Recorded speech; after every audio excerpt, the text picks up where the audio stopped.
రాష్ట్ర హైకోర్టు ముందట, తెలంగాణ రాష్ట్ర హైకోర్టు ముందట కేసీఆర్ హరీష్ రావు వేసిన పిటిషన్లో ఏముంది? అసలు Kaleshwaram commission it self wrong అని, ఆ తర్వాత కాళేశ్వరం కమిషన్ ఇచ్చిన రిపోర్టు కూడా తప్పే అని మమ్మల్ని సాక్షులుగా పిలిపించి మమ్మల్ని ముద్దాయిలుగా మమ్మల్ని తేల్చేశారని చెప్పి కమిషన్ రిపోర్టు తప్పడుతూ హైకోర్టు ఆఫ్ తెలంగాణలో కేసు వేశారు.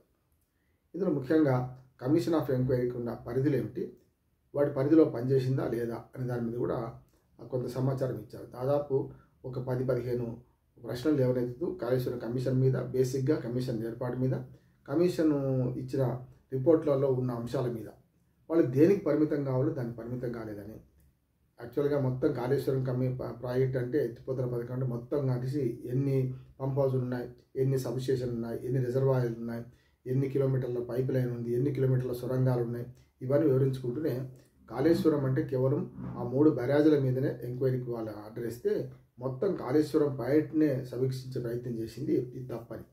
ఎందుకంటే కమిషన్ ఆఫ్ ఎంక్వైరీకి ఆర్డర్ ఇచ్చింది ఏంటంటే మేడిగడ్డలో ఒక పిల్లర్ ఎందుకు కుంగింది, 1 కానీ 2 కానీ, తర్వాత దానిపైన ఉన్న అన్నారం, సుందిర్ల ఈ 3 బ్యారేజీల మీద ఏమైనా అవకతవకలు జరిగినాయా, సాంకేతికంగా కానీ లేకుంటే చట్టపరంగానే ఏమైనా అవకతవకలు జరిగినాయా అనే దాని మీద వాళ్ళు స్పందించాలి. ఇవి కాకుండా మనకు తమ్మిడిహట్టి నుంచి ఎందుకు మార్చారని ఇవన్నీ ఈ కమిషన్ ఆఫ్ ఎంక్వైరీ ఇచ్చిన మన వాటిలో లేవు. అది కూడా చూస్తే మనం ఒకసారి కమిషన్ ఆఫ్ ఎంక్వైరీలో అంటే మనకు ఏ అంశాలు టర్మ్స్ ఆఫ్ రెఫరెన్సెస్ అంటారు, వాటిలో ఎక్కడా కూడా కాళేశ్వరం ప్రాజెక్టు మొత్తం స్వరూపాన్ని సమీక్షించమని ఎక్కడ లేదు. కాళేశ్వరం ప్రాజెక్ట్ అనే పేరే కానీ ఆ 3 బ్యారేజీల మీదనే మాట్లాడాల్సి ఉండే, ఆ 3 బ్యారేజీల మీద ఎంక్వైరీ జరగాల్సి ఉండే.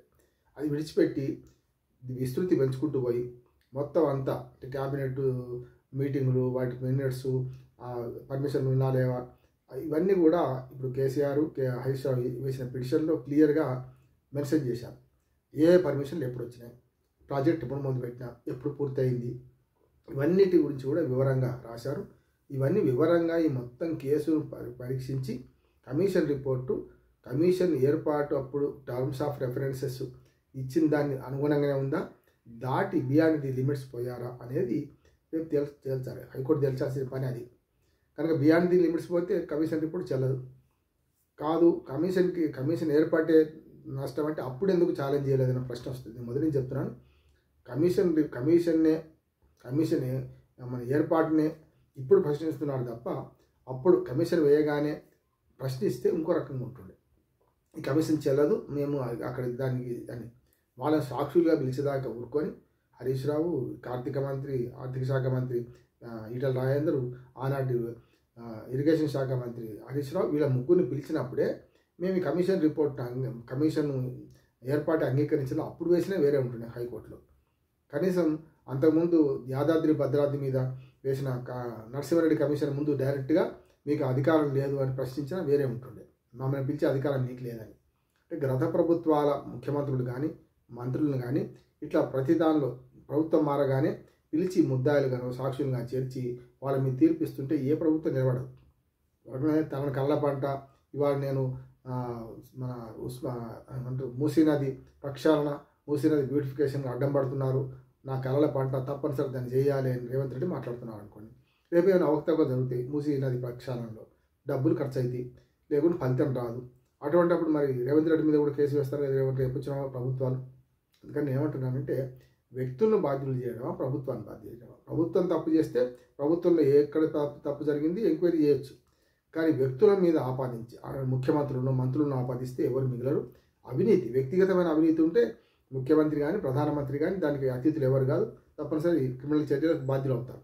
కానీ అవి కాకుండా ప్రభుత్వంగా సమిష్టిగా క్యాబినెట్ నిర్ణయం తీసుకుంటే క్యాబినెట్ నిర్ణయం అనేది గవర్నర్ ఆమోదించి దాని ప్రకారం మనకు జీవో ఇష్యూ చేస్తే ఆ జీవోను తప్పుపట్టే క్రమంలో కూడా ప్రభుత్వం తప్పు చేస్తే ప్రభుత్వాన్ని అంటారు కనుక, కానీ ఆ జీవో తప్పైంది కనుక జీవో ఇష్యూ కారణమైన ముఖ్యమంత్రి సంబంధిత శాఖ మంత్రిని బలి చేయరు కదా. ఇది కూడా అంతే. రాజకీయ నాయకులు ఎప్పుడు కూడా వ్యక్తిగత ఆరోపణలు, అవినీతి కానీ, ఆదాయానికి మించిన ఆస్తులు కానీ, ఇతరత్ర ఏమైనా క్రిమినల్ చర్యకి పాటుపడితే పోతారు. కానీ ప్రభుత్వ నిర్ణయాలను ప్రభావితం చేశారని జైలు పోయిన వాళ్ళు ఎవరు ఉండరు. దానికి చెల్లదు కూడా అది. ఎందుకంటే ప్రభుత్వ నిర్ణయాలు ప్రభావితం చేసిన దానికి ఫైల్ మీద సంతకం ఉండాలి కదా. కేవలం మేము చెప్తే చేశాం, బిగ్ బాస్ ఎవరు అని అడిగి సమాధానాలు రాబడితే మరి ఆ సమాధానాలు ఇచ్చిన వాళ్ళు కూడా క్రాస్ ఎగ్జామినేషన్ చేసే అవకాశం ఉండాలని కేసీఆర్ హరీష్ రావు ఇందులో వాదించారు. దాని ప్రకారమే ఈ కేసు నడిచింది. ఇప్పుడు ఏంటంటే కేవలం ఆ వెబ్సైట్లో రిపోర్టును తొలగించమన్నారు. తొలగిస్తున్న తర్వాత అసెంబ్లీలో పెట్టిన తర్వాత చర్యలు ఉంటాయని కూడా హామీ ఇచ్చారు. కనుక అసెంబ్లీలో ఈ సమావేశాల్లో ప్రవేశపెట్టి ఆ తర్వాత కమిషన్కు చర్యలు తీసుకోమని చెప్పే అధికారం లేదు. కనుక మళ్ళీ కోర్టు పరిధిలోకి వెళ్ళిపోతుంది. అది ఆటోమేటిక్గా శిక్షలు వేసేది కోర్టులే. ఈ కమిషన్ ద్వారా ఆమె చర్యలు ఏమో మొదలు పెడితే ఆ చర్యల మీద ప్రశ్నిస్తూ కోర్టుకు పోతే ఆ చర్యలు సమంజసమైనవని కోర్టు ఆమోదిస్తే అప్పుడు ఏమైనా చర్యలు తీసుకోవడం జరుగుతుంది నేను అనుకుంటున్నాను. ఇది చాలా క్రిటికల్. ఎవరి వాదన వాళ్ళు వినిపిస్తున్నారు. కేసీఆర్కి నష్టం అని కొందరు, లాభం అని కొందరు. నేనేమంటున్నాను, ఎప్పుడు పోవాలనో కోర్టుకు అప్పుడు పోలేదు వీళ్ళు. తమకు వ్యతిరేకంగా కమిషన్ రిపోర్ట్ వచ్చింది కనుక ఇప్పుడు కోర్టుకు వెళ్ళారు అనే వాదన కూడా వస్తున్నది.